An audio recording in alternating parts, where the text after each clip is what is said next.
کھجور میں کوئی خوشبو نہیں ہوتی، نہ وہ دوسرے کوئی خوشبو کا مطلب دوسرے بھی لطف اندوز نہیں ہوتے. ہم کو خوشبو کتنی پسند آتی ہے.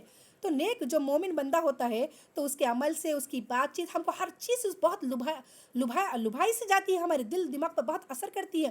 کیوں؟ کیونکہ جو مومن بندے ہوتے ہیں اللہ تعالیٰ خود ان سے کہتا ہے، مومن بندے یعنی کہ اللہ کے ولی، اللہ کے دوست. تو اللہ تعالیٰ کہتا ہے میں اس فلاں بندے سے محبت کرتا ہوں. فرشتوں کو سارے بلا کر، جبریل علیہ السلام کو بلا کر اللہ تعالیٰ حکم دیتا ہے کہ میں فلاں بندے سے محبت کرتا ہوں اور تم بھی اس سے محبت کرو. تو فرشتوں پر یہ واجب ہو جاتا ہے کہ اللہ کے اس ولی سے محبت کرے. تو بہرحال ایسا مومن بندہ جو ہر عمل میں پرفیکٹ ہو، ہر عمل میں جو اللہ کے لیے کرتا ہے، تو پھر اللہ تعالیٰ اس کے جسم کو، اس کی روح کو، ہر چیز کو اللہ تعالیٰ پاکیزہ کرتا ہے. دنیا اور آخرت میں بھی وہ خوشبودار ایک پھول کی طرح ہو جاتا ہے، جس سے لوگوں میں بھی فائدہ حاصل ہوتا ہے، اور پھر آخرت بھی اس کی بہترین ہو جاتی ہے. وہ اپنے لیے بھی بہتر ہوتا ہے، اور سامنے دوسروں کے لیے بھی وہ خیر الناس ہوتا ہے، بہتر لوگوں کا بھلا چاہنے والا ہوتا ہے. اور ایسا مومن بندہ جو قرآن تو نہیں پڑھتا لیکن دوسرے اچھے کام تو کرتا ہے، تو اس کی مثال کھجور کی ہے. یعنی خود اس کو تو فائدہ ہوگا لیکن دوسروں کو کوئی فائدہ نہیں ہوگا. تو اس کا مزہ میٹھا ہے لیکن اس کی بو نہیں ہے. اب مثال اس منافق کی جو قرآن پڑھتا ہے، پھول کے مانند ہے کہ بو اس کی اچھی ہے. یعنی منافق میں بارہا یہی کہنا چاہوں گی کہ ایک مسلمان، آج کا مسلمان منافق ہو چکا ہے. آپ کو اگر 100 میں سے پرسنٹیج اگر میں بتاؤں گی تو 100 میں سے صرف اور صرف شاید ہی 5 یا 10% آپ کو صحیح مسلمان یا مومن ملیں گے. 90% مسلمان جو کہتا ہے کہ میں مسلمان ہوں، جو حج بھی کرتا ہے، جو روزے بھی رکھتا ہے رمضان کے، جو تمام نمازیں بھی پڑھتا ہے، شاید وہ تہجد بھی گزار بھی ہو جائے، لیکن اس نے ایسے ایسے الفاظ منہ سے نکالے ہوں گے، اس نے ایسے ایسے بندوں کو چوٹ پہنچائی ہوگی، نہ جانے اس کے اندر ریاکاری آ گئی ہوں گی، اس نے حقوق العباد میں کوتاہی کی ہوگی. تو ایسا مسلمان جو سمجھتا ہے کہ میں مومن ہوں لیکن ایسے وہ دراصل وہ منافق ہے. اور منافق ہے تو بہت ساری نشانیاں ہیں، کیونکہ ایک عمل سے منافق ہوتا ہے، تو کوئی علم سے منافق ہوتا ہے، یعنی کہ اس کا غلط استعمال کرتا ہے. منہ سے تو کہتا ہے کہ میں مسلمان ہوں لیکن عمل سے خالی ہوتا ہے.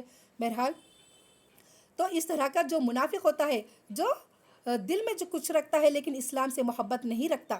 کہتا ہے بات ایسے بھی ہے، یعنی علم رکھتے ہیں، بہت سارا علم رکھتے ہیں، جیسے ابلیس کے پاس تھا. ابلیس کا کچھ کم علم نہیں تھا، بہت سارے علم تھا ابلیس کے پاس بھی. تو ویسے دنیا میں بھی ہے، علم تو بہت حاصل کرتے ہیں، لیکن جب ان کے عمل کو ٹٹولا جائے تو پوری طرح عمل سے خالی ہوتے ہیں. نہ اللہ کا خوف، نہ رسول کا خوف، نہ شریعت کی کوئی پابندی. لیکن علم ڈھونڈیں گے تو زبان سے ایک آیتیں، ایک سے ایک احادیث بیان کرنے بیٹھ جاتے ہیں. سمجھنا کہ یا اللہ یہ کتنا بڑا متقی پرہیزگار ہے. لیکن جب وہی انسان لوگوں کو دھوکہ دیتا ہے، وہی انسان لوگوں کو تکلیف پہنچاتا ہے. بہرحال ایسے منافق کے بارے میں کہا جا رہا ہے. تو ایسا منافق جب قرآن پڑھتا ہے تو وہ پھول کی مانند ہے کہ اس کی بو تو اچھی لگتی ہے، بظاہر تو وہ اچھا دکھائی دیتا ہے، اور مزہ اس کا کڑوا ہے. یعنی اس کے اعمال اللہ کے پاس قابل قبول نہیں ہے. اور ایسی مثال اس منافق کی جو قرآن نہیں پڑھتا، یعنی وہ منافق گناہ گار بھی ہے اور وہ قرآن بھی نہیں پڑھتا.